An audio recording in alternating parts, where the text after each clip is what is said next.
Bonjour tout le monde et bienvenue dans la deuxième partie de notre tutoriel intitulé « À la découverte de Svelte ». Le lien vers la série complète sera inclus dans la description de la vidéo. Dans cette partie, nous allons parler de la différence entre Svelte et les autres frameworks qui sont comme React, Angular et Vue. Alors, en quoi Svelte diffère des autres frameworks? L'une des grandes différences avec les autres frameworks, c'est que Svelte est en fait un compilateur. Jetons un œil au package.json d'un projet écrit avec React et on peut voir qu'il contient toutes les dépendances dont tout projet React a besoin pour tourner. Ensuite, jetons un œil à un autre package.json, mais écrit cette fois-ci pour un projet Svelte. Comme on peut le voir ici également, il contient toutes les dépendances dont tout projet Svelte a besoin pour tourner.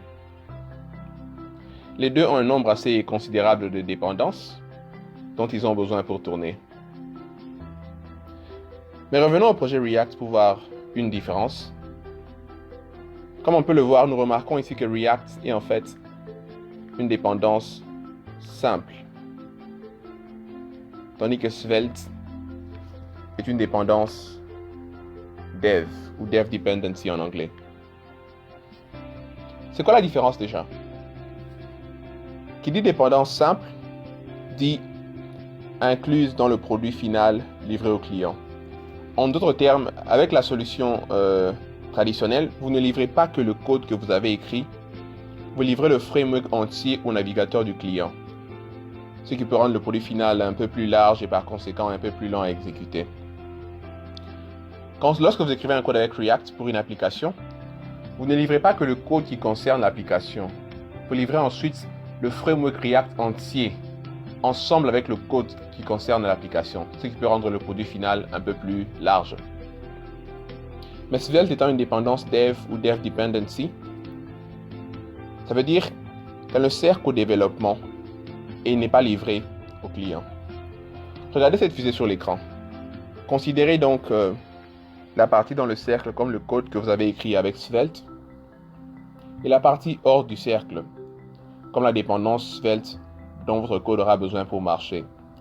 Au moment de la compilation, regardez comment la dépendance lourde Svelte se détache du code compilé de votre application, le laissant tout léger se déployer dans l'atmosphère et ouvrir ses ailes sans avoir apporté la charge inutile d'indépendance à un framework. Svelte ne servira donc à compiler le code et l'étendue de son utilité s'arrête au développement, pas à la production. Ce qui rend le produit final extrêmement léger, souple et plus rapide à exécuter. Et là, on ne gratte que la surface. Svelte fait bien plus de choses. Et si vous êtes excité comme moi, parcourons ensemble l'entièreté de ce tutoriel. Je ne dirais pas que Svelte soit meilleur que les autres frameworks. Ne considérez pas Svelte comme étant la meilleure approche, mais plutôt comme une approche différente des autres, chacune ayant des avantages que l'autre n'a pas forcément. Et étant un framework récent, Svelte n'a pas la communauté massive et dédiée que les autres frameworks comme Angular, React et Vue ont, et il lui faudra encore un peu de temps pour se solidifier et devenir aussi mature que les autres frameworks. Mais ceci n'est qu'une question de temps, car l'équipe derrière Svelte apporte des changements très fréquents et je suis personnellement très excité par son futur. Si vous n'avez jamais utilisé de framework, ce n'est pas un problème, ce n'est pas un obstacle à ce tutoriel, vous pouvez le suivre sans problème. Vous vous demanderez avec quel framework commencer, et voyant que vous êtes sur un tutoriel Svelte, je suppose que c'est Svelte que vous avez choisi. Et peu importe le framework que vous avez choisi, la connaissance des concepts seront pour la plupart transférables de framework à framework sans difficulté, et donc rien ne va se perdre.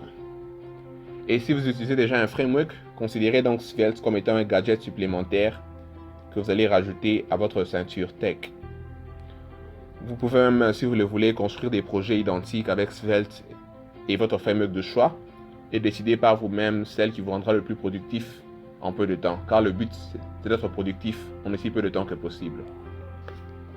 Dans la prochaine vidéo, nous parlerons des prérequis, de l'étendue du tutoriel et du dev setup. Et cette vidéo fait partie de la série intitulée « À la découverte de Svelte ».